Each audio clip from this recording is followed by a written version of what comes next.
Hi friends, special डिशमध्ये आज आपण परत एकदा शिल्लक राहिलेल्या चपातीपासून मस्त आणि इनोव्हेटिव्ह अशी रेसिपी कशी करायची ते पाहणार आहोत। आणि ही रेसिपी पाहिल्यानंतर मला खात्री आहे तुम्ही नक्कीच संध्याकाळी शिल्लक चपाती ठेवताल आणि दुसऱ्या दिवशी ट्राय करताल। चला तर मग पाहूयात की ही रेसिपी कशी करायची। तर तुम्ही पाहू शकता ह्या 2 चपात्या आहेत रात्रीच्या शिल्लक राहिलेल्या, त्या मी रेसिपीसाठी यूज करणार आहे। आता आपण स्टफिंग तयार करायला घेऊयात।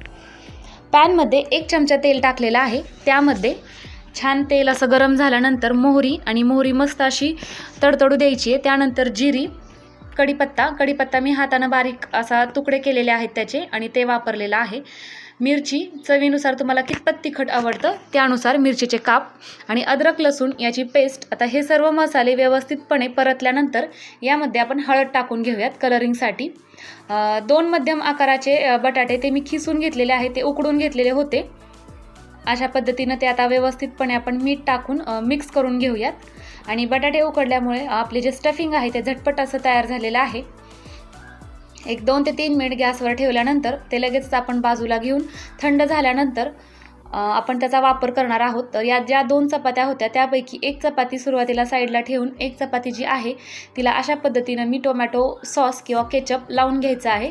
त्याच्यावरून चीज किसून टाकायचं आहे, जर तुम्हाला आवडत असेल तर, पूर्णपणे ऑप्शनल आहे। खूप छान आणि मस्त अशी चव येते पण चीजमुळे, मला आवडतं त्यामुळे मी खूप सारं चीज या ठिकाणी वापरलेलं आहे। तर यावरून आपलं स्टफिंग थोडंसं थंड झालेलं आहे, ते चमच्याच्या साहाय्यानं अशा पद्धतीनं याला जाडसर अशी याची लेअर करायची आहे। तर माझं जे सारण होतं ते थोडंसं मला कमी वाटलं, त्यामुळे मी एक्स्ट्राचा जो भाग आहे कडेचा तो अशा पद्धतीनं सोडून दिलेला आहे आणि आतमध्ये मस्त असा सर्कल केलेला आहे स्टफिंगचा। आणि त्याच्यावरती चाट मसाला टाकलेला आहे मस्त चटपटीत चव येण्यासाठी। आणि परत एकदा चीज आणि एक्स्ट्राचा भाग आहे तो मी कट करून घेते कटरच्या साहाय्यानं। तुम्ही पूर्ण कडेपर्यंत जरी जे आपलं मिश्रण आहे जे स्टफिंग आहे ते लावलं तरीही चालेल। आता जी दुसरी चपाती आहे ती आपण घेऊयात, त्यालाही जसं मगाशी केलं त्या पद्धतीनं सॉस लावून घेऊयात। आणि ही चपाती आपण त्याच्यावर ठेवणार आहोत आणि नंतर थोडीशी अलगद हातानं ती प्रेस करायची आहे, व्यवस्थितपणे आपण ठेवून घेऊयात। एक्स्ट्राचा भाग कट करणार आहे त्यामुळे मी कडेला सॉस लावलेला नव्हता आणि साईड चेंज करून आपण ते कट करून घेऊयात अशा पद्धतीनं। खूप छान आणि झटपट अशी होणारी ही रेसिपी आहे आणि खाण्यासाठीही तेवढीच अशी इंटरेस्टिंग आहे।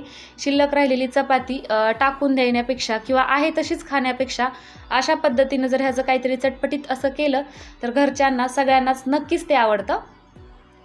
याचे आपण पीसेस करणार आहोत। मी अशा पद्धतीचे 4 पीस केलेले आहेत, तुम्ही पाहू शकता।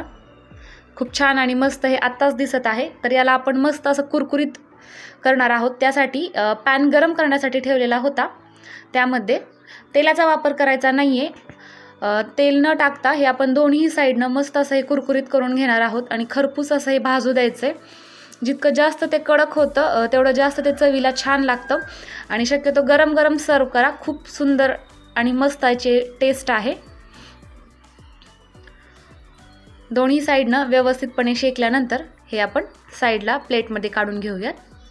खूप छान दिसत आहे। तर अशाच पद्धतीनं 4ही करून घेतलेले आहेत आणि ते आता आपण सर्व करायला घेऊयात।